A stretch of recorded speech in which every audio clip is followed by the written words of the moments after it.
The very next day, the first golden ticket was found. The finder was a boy called Augustus Gloop, and Mr. Bucket's evening newspaper carried a large picture of him on the front page.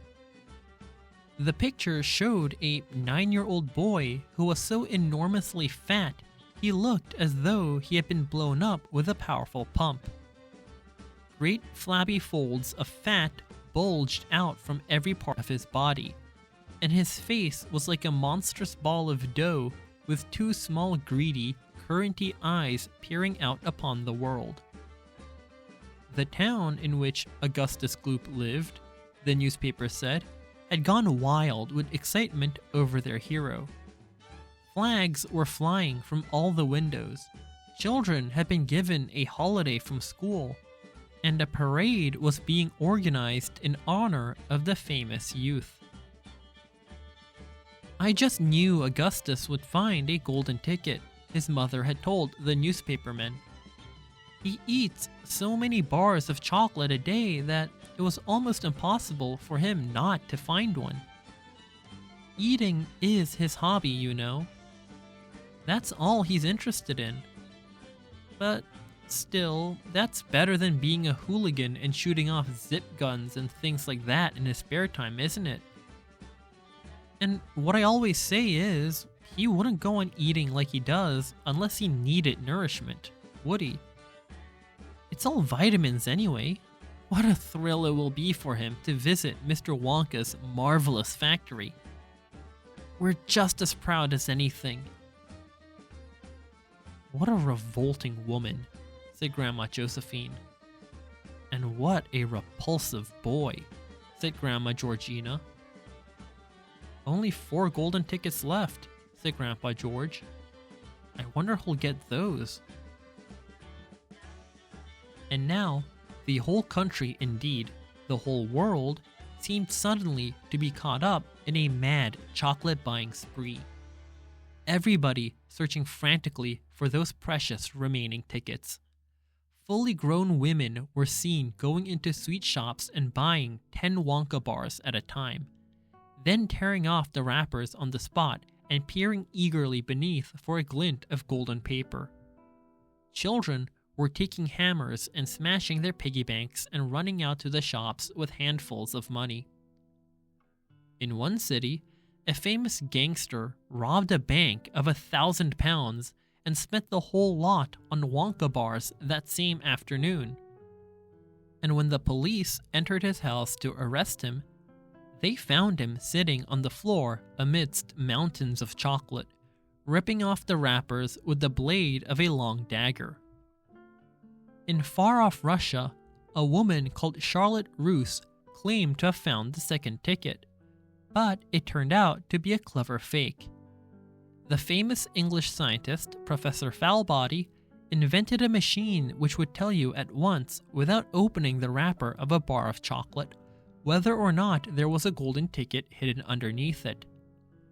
The machine had a mechanical arm that shot out with tremendous force and grabbed hold of anything that had the slightest bit of gold inside it, and for a moment it looked like the answer to everything. But unfortunately, while the professor was showing off the machine to the public at the sweet counter of a large department store, the mechanical arm shot out and made a grab for the gold filling in the back tooth of a duchess who was standing nearby. There was an ugly scene, and the machine was smashed by the crowd. Suddenly, on the day before Charlie Bucket's birthday, the newspapers announced that the second golden ticket had been found. The lucky person was a small girl called Veruca Salt, who lived with her rich parents in a great city far away. Once again, Mr. Bucket's evening newspaper carried a big picture of the finder. She was sitting between her beaming father and mother in the living room of their house, waving the golden ticket above her head and grinning from ear to ear. Veruca's father, Mr. Salt, had eagerly explained to the newspapermen exactly how the ticket was found. "You see, boys," he had said, As soon as my little girl told me that she simply had to have one of those golden tickets, I went out into the town and started buying up all the Wonka bars I could lay my hands on. Thousands of them I must have bought, hundreds of thousands. Then, I had them loaded onto trucks and sent directly to my own factory. I'm in the peanut business, you see, and I've got about 100 women working for me over at my place, shelling peanuts for roasting and salting. That's what they do all day, those women. They sit there shelling peanuts. So I say to them, "Okay, girls," I say, "from now on, you can stop shelling peanuts and start shelling the wrappers off these chocolate bars instead." And they did. I had every worker in the place yanking the paper off those bars of chocolate full speed ahead from morning till night. But 3 days went by and we had no luck. Oh, it was terrible. My little Veruca got more and more upset each day. And every time I went home, she would scream at me, "Where's my golden ticket? I want my golden ticket." And she would lie for hours on the floor, kicking and yelling in the most disturbing way. Well, I just hated to see my little girl feeling unhappy like that. So, I vowed I would keep up the search until I'd got her what she wanted. Then suddenly, on the evening of the 4th day, one of my women workers yelled, "I've got it, a golden ticket." And I said, "Give it to me, quick."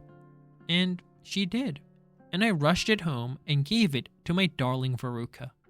And now, she's all smiles and we have a happy home once again. "That's even worse than the fat boy," said Grandma Josephine. "She needs a really good spanking," said Grandma Georgina. "I don't think the girl's father played it quite fair, Grandpa. Do you?" Charlie murmured. "He spoils her," Grandpa Joe said.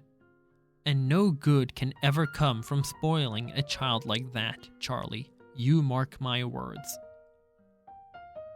"Come to bed, my darling," said Charlie's mother. "Tomorrow's your birthday. Don't forget that. So I expect you'll be up early to open your present." "A Wonka chocolate bar!" cried Charlie. "It is a Wonka bar, isn't it?" "Yes, my love," his mother said. "Of course it is." "Oh, wouldn't it be wonderful if I found the 3rd golden ticket inside it?" Charlie said. "Bring it in here when you get it," Grandpa Joe said. "Then we can all watch you taking off the wrapper."